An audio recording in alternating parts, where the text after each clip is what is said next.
Orientação Espírita, o seu canal de espiritismo no YouTube, esclarecendo e consolando através dos princípios espíritas. Faça a sua inscrição e renove sua vida. Vamos juntos fazer um mundo melhor. Em todos os momentos, o Livro Espírita é a melhor companhia. Comprando em marcosdemario.com, você apoia a manutenção do canal Orientação Espírita.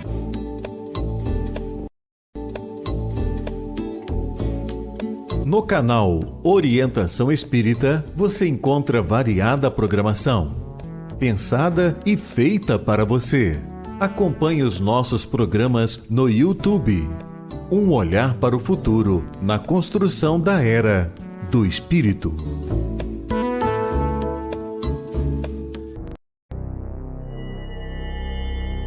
Tem início mais uma edição de Ante os Novos Tempos. Um olhar voltado para a humanidade, através das revelações dos Espíritos, na mensagem consoladora e esclarecedora do Espiritismo. Fique agora na companhia de Marcos Demário. Olá! Iniciamos Ante os Novos Tempos, o programa espírita que está com você semanalmente às quartas-feiras, 19h, pelo YouTube. E trazemos a você a doutrina espírita, esclarecendo o nosso viver na construção da Era do Espírito. Hoje, nosso programa tem um vasto conteúdo, bem diversificado. Para começar, o Perguntando e Aprendendo, com 5 perguntas que foram trazidas pelos nossos telespectadores. Na sequência tem a entrevista com Orson Peter Carrara, conversando com Gladstone Lage, e ele vai falar sobre ser feliz por hábito. Na poesia espírita, nós teremos a presença do poeta Lulu Parola e da poetisa Francisca Clotilde, ambos através da mediunidade de Chico Xavier. No Para Viver Melhor, nos 90 segundos de reflexão, o tema é Cuidado com a Internet. E no final do programa, continuando nossas abordagens natalinas, porque estamos no mês de dezembro, nós vamos conversar sobre Natal com Jesus. Tudo isso, então, a partir de agora, em mais uma edição de Ante os Novos Tempos. Perguntando e Aprendendo. Iniciamos o Perguntando e Aprendendo, trazendo 5 participações. Será que uma delas é a sua participação? A sua pergunta? Veja aí na tela os canais de comunicação para que você possa fazer sua pergunta, possa enviar para nós o seu questionamento sobre qualquer tema à luz da doutrina espírita e sobre o próprio espiritismo. Não perca tempo, não fique aí com dúvida. Iniciamos o Perguntando e Aprendendo com uma indagação que foi enviada pela nossa telespectadora Nadir Vasques, que é da cidade do Rio de Janeiro. Aliás, onde nós gravamos o programa. Nadir pergunta: queria conhecer um centro espírita, mas como vou saber se ele é de mesa branca, ou seja, kardecista? Nadir, antes de mais nada, vamos aqui esclarecer alguns pontos, 2 pontos específicos que você colocou na sua pergunta.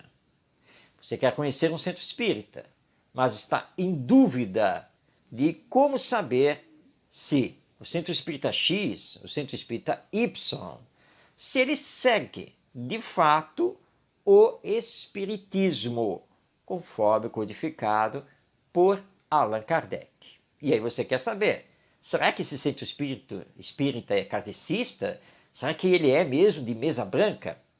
Nadir, não se espante, mas Não existe centro espírita de mesa branca. Assim como também não existe centro espírita kardecista. Só existe centro espírita, e que representa o espiritismo ou doutrina espírita. Nós espíritas não utilizamos nenhum tipo de cor, nem nas nossas vestes, nem nas toalhas, nem nas cadeiras, nas mesas, em nada. Para nós tanto faz como tanto fez. Se é branco, verde, azul, vermelho, marrom, preto, cinza, enfim, né? Todas as cores. Para nós isso não tem nenhuma importância. Mas você está aí assistindo o programa e já deve estar pensando, mas você, Marcos Demário, apresentador do Ante os Novos Tempos, está vestido de branco. Sim, é verdade, porque essa foi a blusa escolhida pela produção. Nada mais do que isso. Mas se você olhar os outros programas, você vai ver que eu me visto de azul, de vermelho, de marrom, de verde, de amarelo, e assim por diante. Pouco importa. Então, essa questão de mesa branca não existe. Assim como não existe kardecista, porque não existe o kardecismo, que seria a doutrina de Kardec. Só existe espiritismo, que é a doutrina dos espíritos. Culturalmente, claro que nós entendemos que popularmente se fez essa distinção para não haver confusão entre o centro espírita, propriamente dito, e os templos de Umbanda e Candomblé. Porque os nossos queridos irmãos umbandistas e candomblecistas costumam utilizar o termo espírita no nome dos seus templos, dos seus terreiros.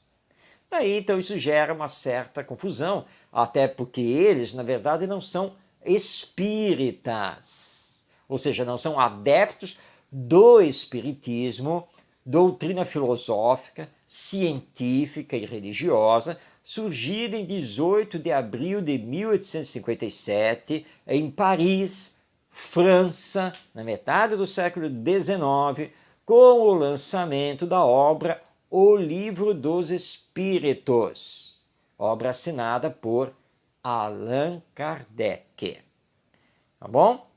Então, não fique com receio. Agora, para que você consiga, no Rio de Janeiro, especificamente na cidade do Rio de Janeiro, saber se o centro espírita é confiável, se ele de fato segue o espiritismo, entre em contato.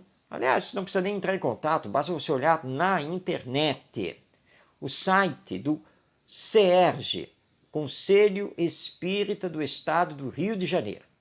Lá no site do CERJ, você vai ver que tem a busca por centro espírita. E essa busca é para todo o estado do Rio de Janeiro. Cada estado do Brasil tem uma federativa espírita. Em São Paulo, por exemplo, é a USE, a União das Sociedades Espíritas do Estado de São Paulo. No Espírito Santo, é a Federação Espírita do Estado do Espírito Santo. E assim por diante. Como você, aí no seu estado, vai saber qual é a Federativa Espírita? Calma! Entre no site da Federação Espírita Brasileira. Ponha na busca lá do Google, Federação Espírita Brasileira. Vai ver o site, e no site da Federação Espírita Brasileira você encontra os endereços e contatos de cada federativa espírita estadual. E aí vai poder encontrar o centro espírita mais próximo de você, o que vai lhe facilitar a frequência a esse centro espírita e ao conhecimento do espiritismo. Vamos agora responder a Bete Alves, que é lá de São José dos Campos, São Paulo. A pergunta: quando uma pessoa morre, para onde vai sua alma? Ela fica no cemitério? Hein, Bete? A resposta tem que começar com a palavra depende. A alma, claro, retorna sempre para o mundo espiritual. Mas onde ela vai se localizar no mundo espiritual depende do que ela fez aqui na Terra. Depende do seu maior grau de depuração moral ou menor grau de depuração moral. Depende se ela cumpriu a lei divina ou, pelo contrário, a infringiu. Se ela caminhou aqui na Terra no bem ou no mal. Depende dos esforços que fez para se melhorar. A alma pode ficar presa lá no cemitério? Sim, perfeitamente. Como pode ficar presa ao lar. É isso mesmo. Se a alma não estiver desprendida das coisas materiais, das ideias materialistas, embora já tendo retornado ao mundo espiritual e vivendo no depois da morte, muitas vezes ela nem se dá conta que morreu e pode ficar durante muito tempo presa aos locais e às pessoas que se encontram aqui na Terra. Estudar o Espiritismo é importante para entender a necessidade da nossa melhora moral e espiritual e para conhecermos essa realidade da vida após a morte e assim fazendo todos os esforços para a nossa moralização e espiritualização. Agora, uma coisa é certa: cada um de nós, no depois da morte, vai receber exatamente de acordo com aquilo que semeamos na existência terrena. Isso é como funciona a lei divina. Vamos agora passar a palavra ao Antônio Guedes, que é lá de São Paulo, capital. Ele pergunta: já nascemos com um caminho determinado na vida? Não. O planejamento reencarnatório, ele sempre é feito de modo geral. O planejamento reencarnatório nunca desce a detalhes do nosso viver aqui na Terra. Por quê? Porque somos dotados de livre-arbítrio. E Deus considera a liberdade de nós, seus filhos, sagrada. Nós é que fazemos a própria caminhada rumo à perfeição. Então, antes de reencarnar, podemos, através do chamado planejamento reencarnatório, conhecer em linhas gerais as provas pelas quais iremos passar. Algumas delas como consequência das nossas existências passadas, outras como escolha mesmo feita por nós. Podemos vencer as provas, como podemos sucumbir a elas. Mas entendendo que nenhuma prova nos será concedida se ela estiver além das nossas forças morais. Porque Deus é bom e justo e não permite que isso aconteça.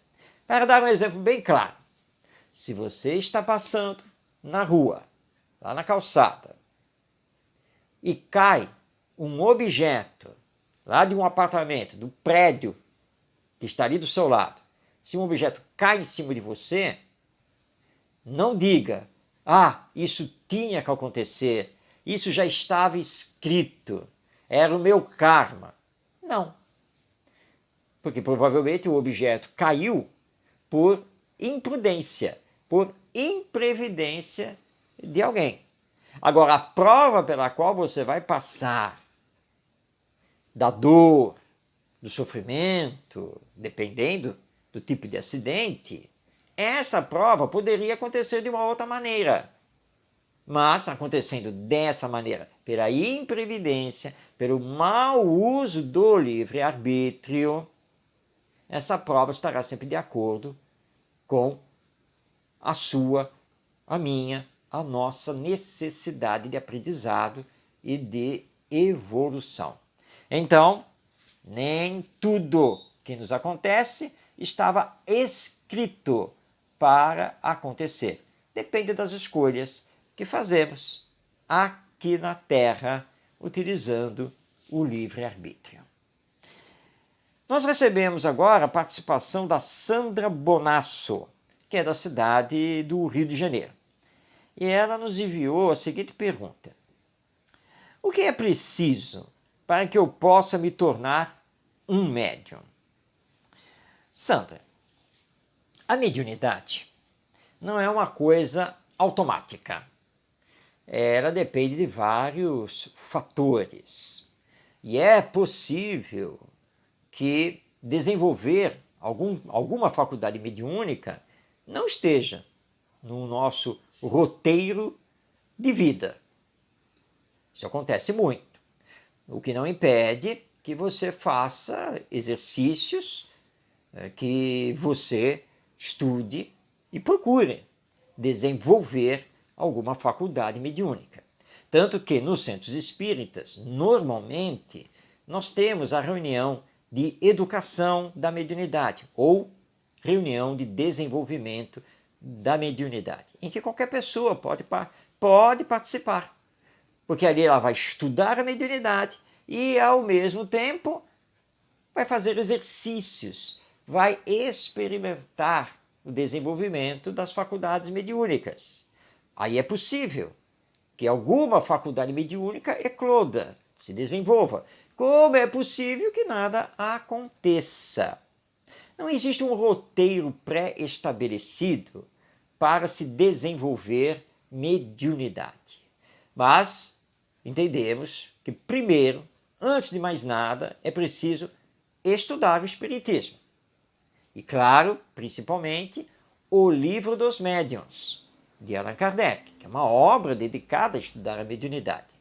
Na sequência ao estudo, que deve nos acompanhar sempre, o exercício, na reunião de educação ou desenvolvimento da mediunidade, sob orientação de pessoas mais experientes, lá no Centro Espírita. E perseverança, paciência, tempo ao tempo e sempre procurando se melhorar, procurando ser uma pessoa do bem, porque é isso que faz a sintonia com os bons espíritos que vão nos assessorar. Esse é o roteiro. Procure o Centro Espírita, vá se informar, estude o Espiritismo e, acima de tudo, melhore-se. Seja uma pessoa cada vez melhor, porque isso facilita a utilização da mediunidade, caso ela de fato aflore em você. Muito bem, vamos agora, encerrando o nosso Perguntando e Aprendendo, responder ao Anderson Machado, que é da cidade de Campos dos Goitacazes, no norte do estado do Rio de Janeiro. Ele pergunta: o Espiritismo tem rituais, sacerdotes ou pastores? Como são feitas as reuniões no Centro Espírita? Anderson, o Espiritismo não possui nem pastores, nem sacerdotes. Entre os membros, entre os espíritas, não existe nenhum tipo de hierarquia, como também não existem rituais. Nós não temos vestes especiais, orações especiais para determinadas ocasiões. Não acendemos velas, não utilizamos quadros, nem danças, enfim, nada. Nós espíritas trabalhamos com bastante simplicidade. Como acontece nas reuniões do Centro Espírita? Vou dar aqui o exemplo da reunião pública de palestra, que é uma reunião aberta a toda e qualquer pessoa. Você chega, vai ser recebido, normalmente tem uma recepção, vai ser ouvido, atendido, vai ser orientado, poderá passar pelo atendimento fraterno ou não, e vai lá assistir a palestra. Vai sentar ali no auditório, lá na frente vai ter uma mesa, nessa mesa tem um dirigente e tem a pessoa que vai fazer a palestra, o chamado palestrante. Normalmente, a reunião é iniciada com uma divulgação dos serviços do Centro Espírita, as campanhas que o Centro Espírita realiza. É feita, às vezes, a leitura de uma mensagem preparatória, curta, uma prece, e é passada a palavra ao palestrante, que vai ter ali entre 40 a 50 minutos para abordar o tema escolhido à luz da doutrina espírita. Terminado, vai ser feita uma prece de encerramento e a plateia, todos os participantes vão ser encaminhados ao serviço do passe, que é um serviço de transmissão de energia magnética e espiritual. Isso é individual. E terminou a reunião. Acabou. E os dirigentes e trabalhadores do Centro Espírita estarão ali ao dispor para bater papo, para conversar, para orientar, para esclarecer, para tirar dúvidas, para mostrar o Centro Espírita. É assim. Não tem hierarquia. O dirigente, pessoa comum, voluntária, espírita trabalhando no Centro Espírita. Tem uma diretoria? Tem. Porque obedecemos à lei civil. Mas o fato de ser diretor, de ser presidente do Centro Espírita, não quer dizer absolutamente nada. Porque a eleição vai acontecer de tempos em tempos e a diretoria pode perfeitamente ser renovada. Simplicidade em tudo é o que nós procuramos ter no Centro Espírita. Bem, chegamos ao final do nosso Perguntando e Aprendendo. Veja aí na tela os nossos canais de comunicação e envie então a sua pergunta para que você possa participar aqui do nosso quadro no Ante os Novos Tempos. Vamos agora a mais uma entrevista que está sendo trazida por Orson Peter Carrara. Desta vez ele conversa com Gladstone Lage sobre o tema Feliz por Hábito. E nós espíritas procuramos sempre estarmos felizes com a mensagem que o Espiritismo nos traz, independente do que nos aconteça. Mas quem vai falar sobre isso é Gladstone Lage, neste bate-papo com Orson Peter Carrara. Vamos então rodar o vídeo da nossa entrevista. Conversando sobre Espiritismo. Nós hoje vamos conversar com Belo Horizonte através do nosso amigo Gladstone Lage. E ele trouxe um tema muito interessante, feliz por hábito. Olha que tema palpitante para os dias atuais, tumultuados do presente.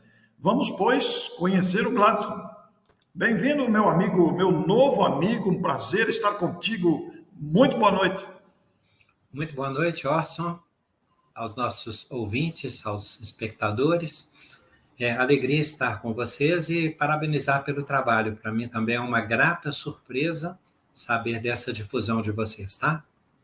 Muito obrigado, Gladstone. É uma satisfação muito grande. Você que está nos assistindo aí, acompanhe conosco, nós temos muitas histórias para contar hoje.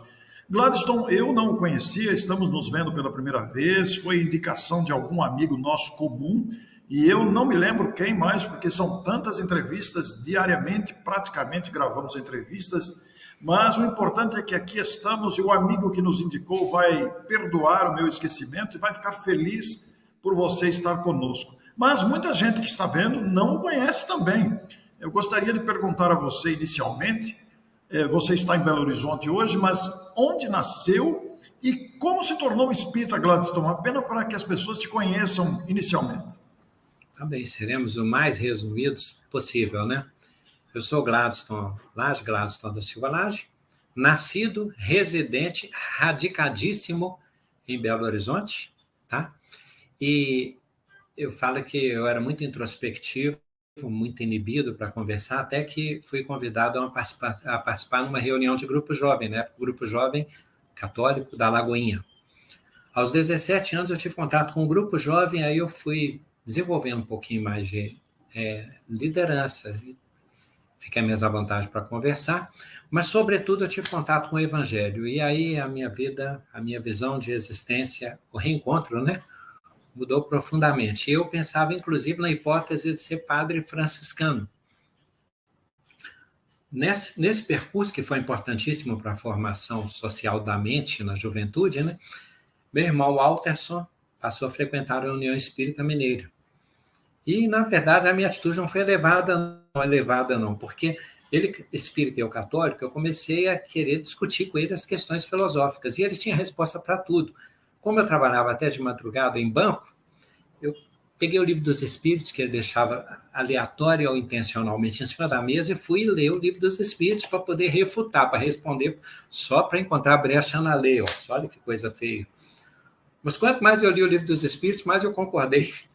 Quanto mais eu li, mais eu me senti pleno. Então, coincidiu que eu encontrei as respostas, né? E me dediquei ao estudo de Kardec. Então, foi assim, eu migrei da questão sempre com o coração muito amoroso com a Igreja Católica, mãe da minha fé, e Espiritismo, pai da minha fé. Então, deu tudo certinho. Que maravilha. Tudo certo. Depois conversaremos. Isso. E já no início da juventude, saindo da adolescência, esse encontro com a doutrina espírita. Que bonito, viu, Gladstone? É uma alegria realmente. Gladstone, eu gostei muito do título que nós, em comum acordo, demos aí para a nossa conversa de hoje. Olha, feliz por hábito. Rapaz, como isso é importante para os dias atuais, de tantos tormentos, de tantas dificuldades extremos, de tantas aflições. Gladstone, fala um pouco sobre esse feliz por hábito. É uma conquista difícil, não é? Na verdade, é uma opção e uma escolha, Orson. Os fatores que me levaram a isso foram dois, e depois um terceiro fator selou. O primeiro foi que eu percebi muitas pessoas se dizendo mais ou menos. Você pergunta, tudo bem? Tudo bem. É automatismo. Tudo bem, é mais ou menos, vai do jeito que Deus quer, na medida do possível. Aí eu percebi que são mantras. E aí eu escolhi o mantra de ser feliz. Aí eu me invés de perguntar, tudo bem? Eu pergunto, feliz? E como contrapartida, o pessoal, não pensei não, mas feliz. E você? Eu sou feliz por hábito. Então, isso, na verdade, é um mantra que se perpetuou. Um segundo fator que a gente percebe que o budismo fala de reto pensamento. Então, se nós definirmos que somos felizes, e aí eu imagino que isso esteja fundado em experiências que eu tive espirituais, que devem ter sido muito difíceis, dependendo da condição em que eu vivi, um espírito que já deve ter vivido de modo recluso, porque fez mal à sociedade, umbrais. Então, ele está aqui, ele está feliz, né? Tem tanta coisa boa que ele identifica na rotina, que o hábito é, na verdade, uma atitude de louvor a Deus. A prece, ela vai para agradecer, pedir e louvar. Quando nós somos felizes por hábitos, nós estamos louvando o Criador e os companheiros espirituais que nos acompanham, nós estamos agradecendo e nós estamos pedindo, porque o mantra, o poder, é atrativo, né? Então, se eu sou feliz por hábito, eu atraio coisas boas. Ou então eu atraio uma visão positiva sobre tudo que me aconteça. Tá? E o terceiro fator, só mais um, tá? O Gladstone. Depois, foi recentemente que eu soube que, no inglês, meu irmão Gladstone, né, a matriz de Gladstone, Glade é alegre, Stone é pedra. Poxa, meu pai queria colocar um nome inusitado, Orson. Ele não pôs porque ele não soube explicar a origem, ia ser Codlington. Aí o escrivão não deixou, porque ele não sabe explicar, nem ele sabe por que ele inventou esse Codlington. Ele ficou meio atarantado, andou pelo hospital.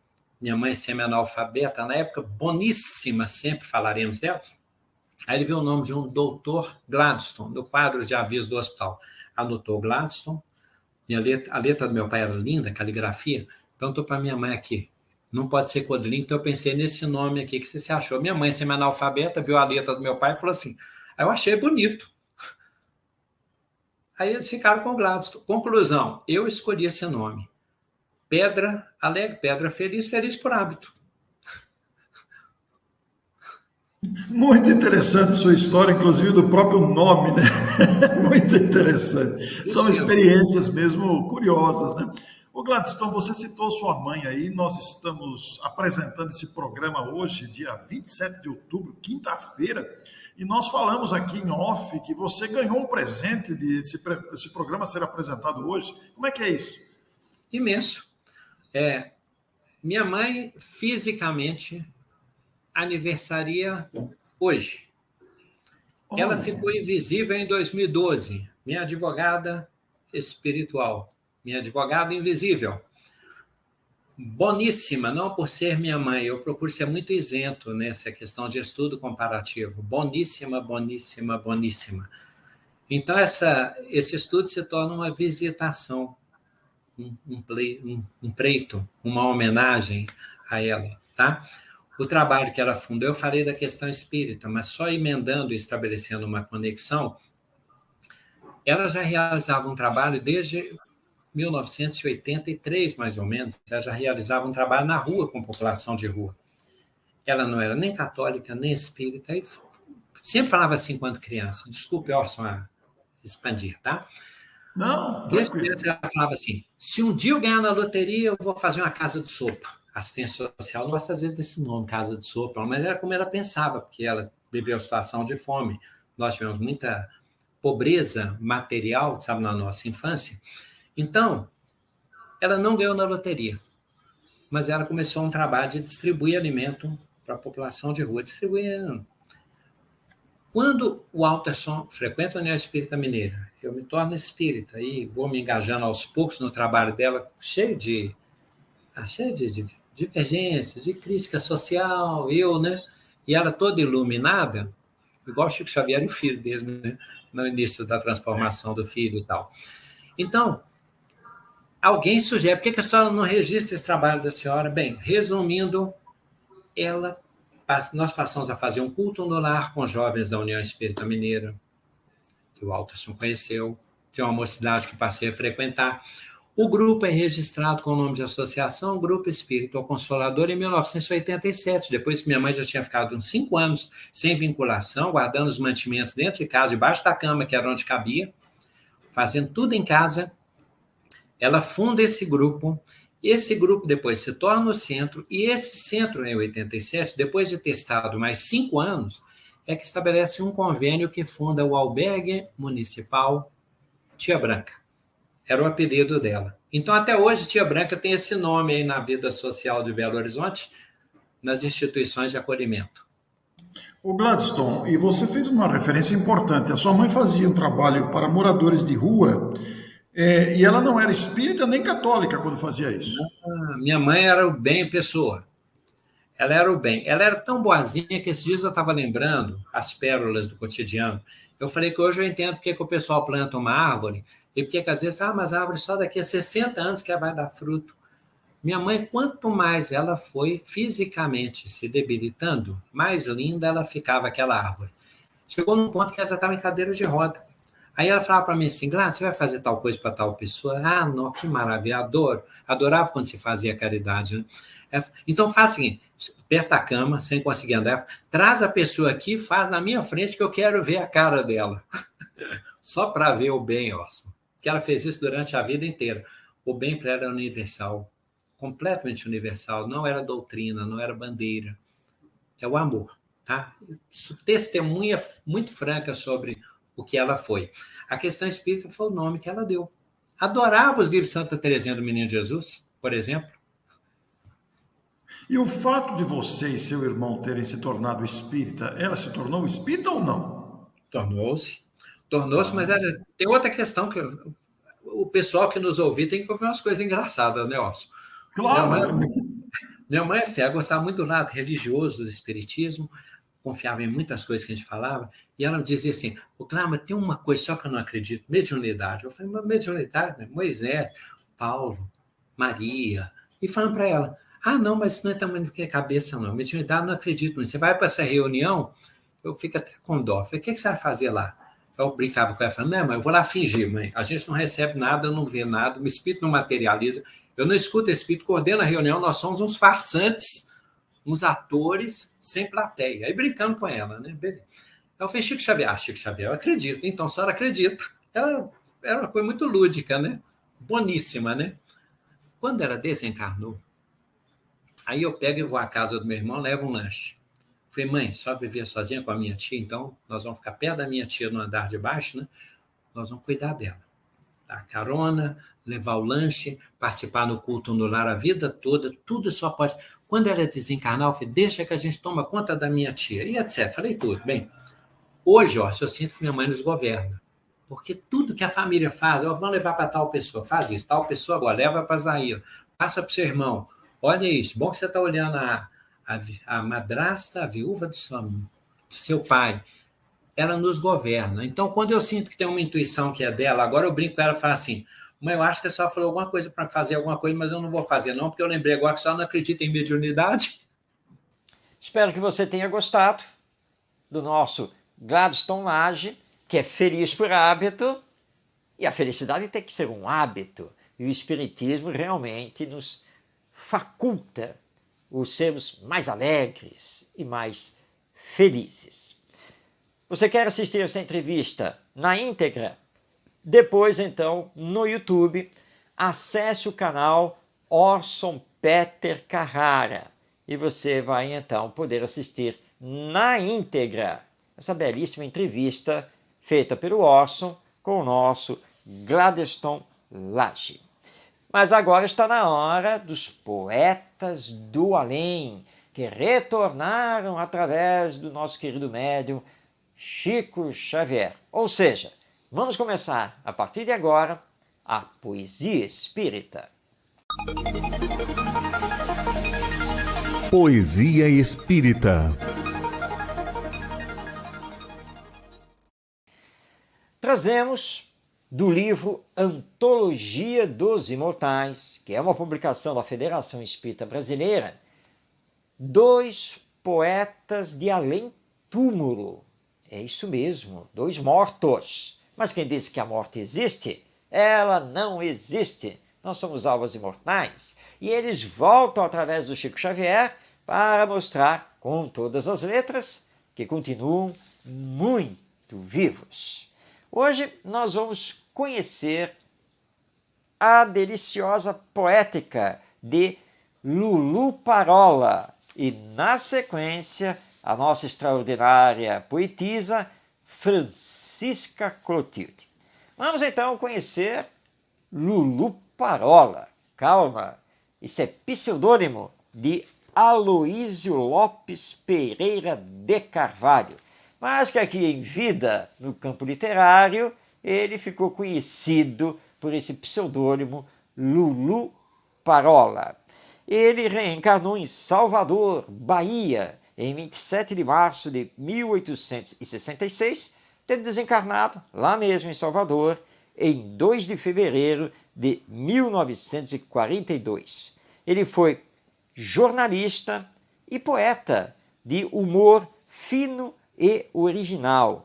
Manteve, durante boa parte de sua vida, uma sessão diária de versos humorísticos no Jornal de Notícias, lá de Salvador, Bahia, né? E foi ali que ele começou a assinar como Lulu Parola, o que acabou o popularizando.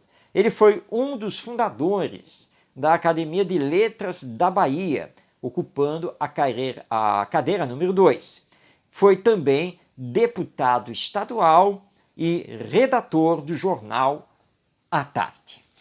E voltando do além, com a sua verve meio comediante, Lulu Parola nos traz, através do Chico Xavier, o soneto Confissão, que é o seguinte: quando a ceia de carne... deixa eu começar novamente, vamos lá. Quando a cela de carne vira pó, a gente volta vivo para cá, lembrando com saudade de dar dó essa boia daí, que aqui não há. Moqueca, caruru, mãe benta, efó, que bebe, canjiquinha, munguzá, sequilhos, abará, manoê, bobó, tutu, acarajé e vatapá. Vivo morto de fome por aqui. Para que eu não embirre igual a guri, é preciso ter muita e muita fé. Puxa, meu pessoal, que sururu! Ouçam meu coração, que fala nu. Cuidado, pois o garfo dá banzé. Eis então o nosso Lulu Parola, voltando do além. Como não dizer que não é ele, né? O nosso querido Chico Xavier nunca teve esse tipo de linguagem, nunca vivenciou esse tipo de situação, nunca viveu desse jeito. Então, nosso Lulu Parola vindo para nos chamar a atenção sobre a comida, a gulodice, porque isso vai trazer muitos problemas no depois da morte.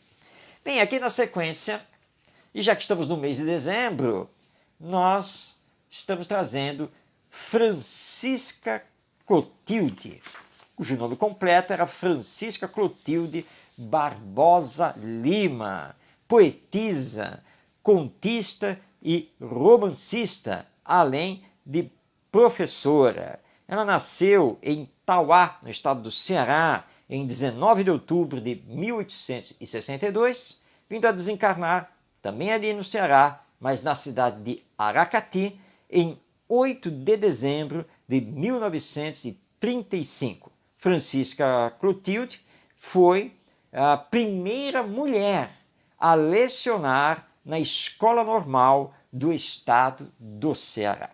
E ela vai nos trazer, através do Chico Xavier, a poesia Conto do Natal.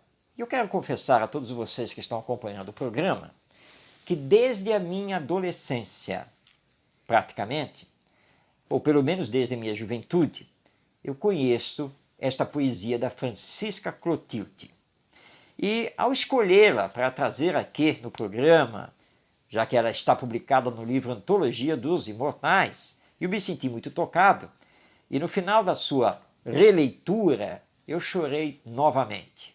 E acredito que você também vai chorar no final deste poema Conto do Natal. Vamos a ele. A noite é quase gelada, contudo, Mariazinha é a menina de outras noites que treme, tosse e caminha. Guizos longe, guizos perto. É Natal de paz e amor.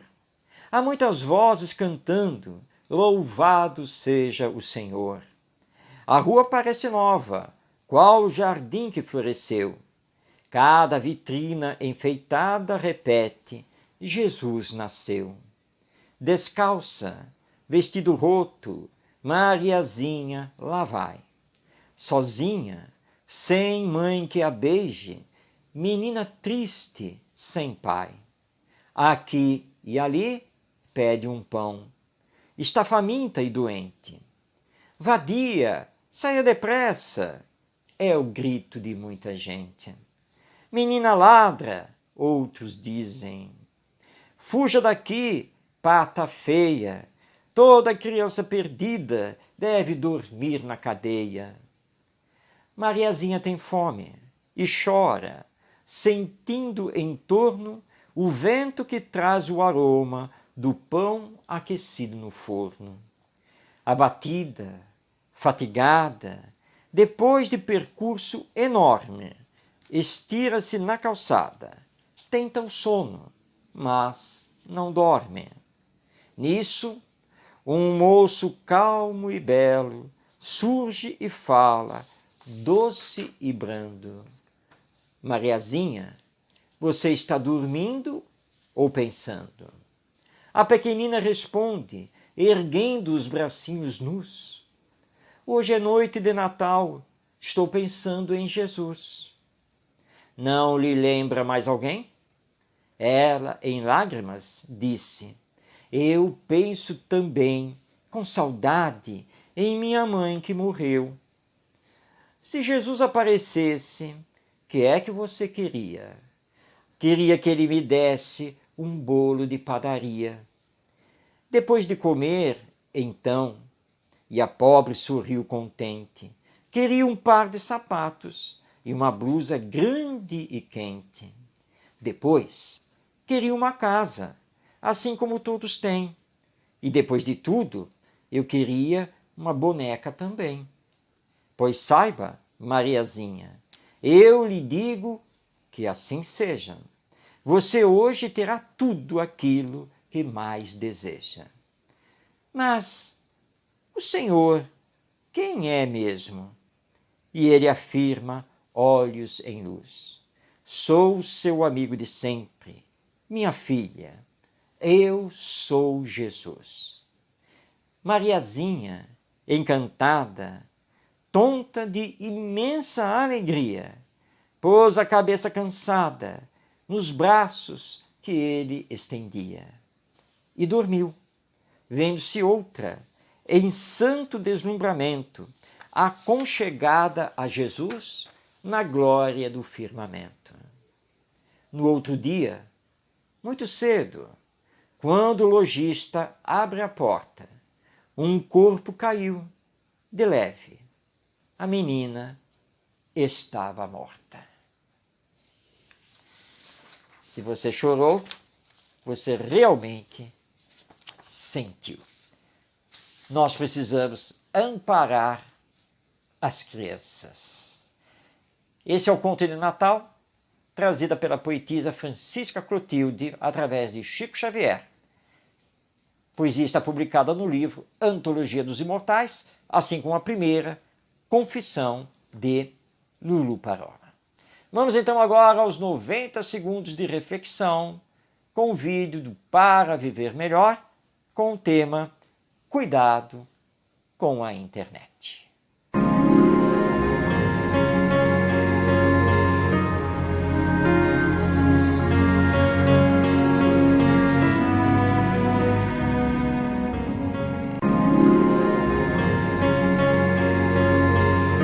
O que você está fazendo com a internet? Como tem utilizado as redes sociais? Que exemplos está dando para as novas gerações? Que orientações está dando para as crianças e jovens? A internet, em si, é neutra. É mais um instrumento desenvolvido pelo ser humano e que depende dele mesmo promover benefícios ou malefícios. Precisamos tomar cuidado com o que fazemos com a internet e como estamos orientando as crianças e os jovens na sua utilização. Muitos jovens consideram uma coisa boa invadir computadores alheios, quando sabemos que isso fere a ética e traz péssimas consequências. Pense sobre tudo isso, lembrando que a internet é uma possibilidade maravilhosa de adiantar o progresso humano, mas se não tivermos os devidos cuidados, pode se tornar uma arma extremamente perigosa. Se você gostou desta mensagem, compartilhe.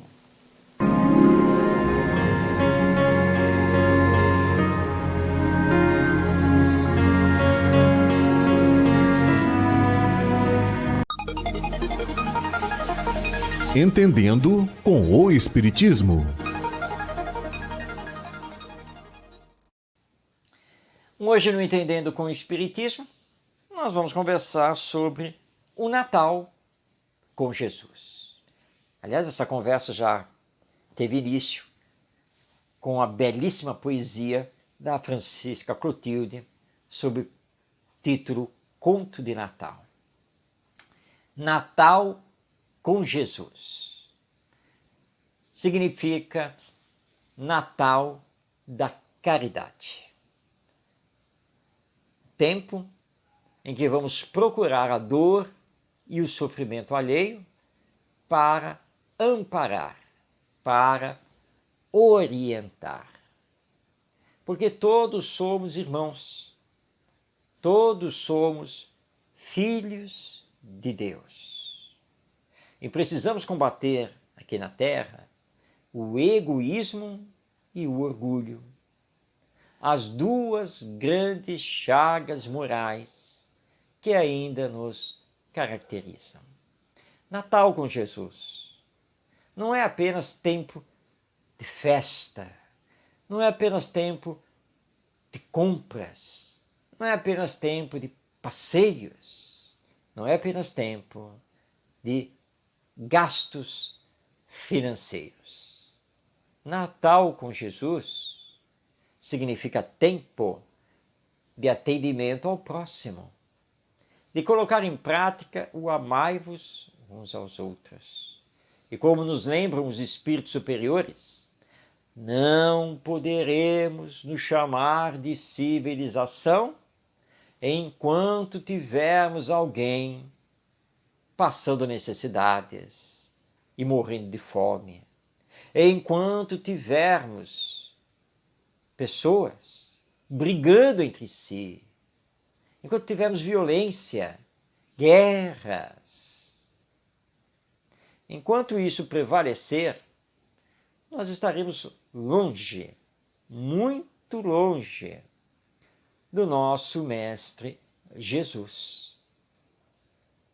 Por isso, para o Espiritismo, Natal com Jesus é sinônimo de caridade, solidariedade e fraternidade, que deve ter início na família, onde temos tantos problemas de relacionamento, de convivência. Natal com Jesus é o tempo do perdão e assim da verdadeira alegria. Recomendamos a você que está aí nos acompanhando para, neste mês de dezembro, fazer de O Evangelho segundo o Espiritismo o seu livro de cabeceira. Lê-lo novamente, estudá-lo novamente, meditar novamente sobre as suas lições e procurar colocar essas lições, que nada mais são do que os ensinos morais de Jesus à luz da imortalidade da alma, em prática, nas suas vivências. Vamos então viver com Jesus neste Natal? Não esqueçamos que fora da caridade não há salvação. Bem, chegamos no final de mais uma edição de Ante os Novos Tempos. E eu espero você semana que vem. Já anotou? Quarta-feira, 19h, no YouTube, através do canal Orientação Espírita e com o Espiritismo. Estamos aqui trabalhando para construir a Era do Espírito e o mundo de regeneração. Desejo de paz para a sua vida, um grande abraço e até nosso próximo encontro.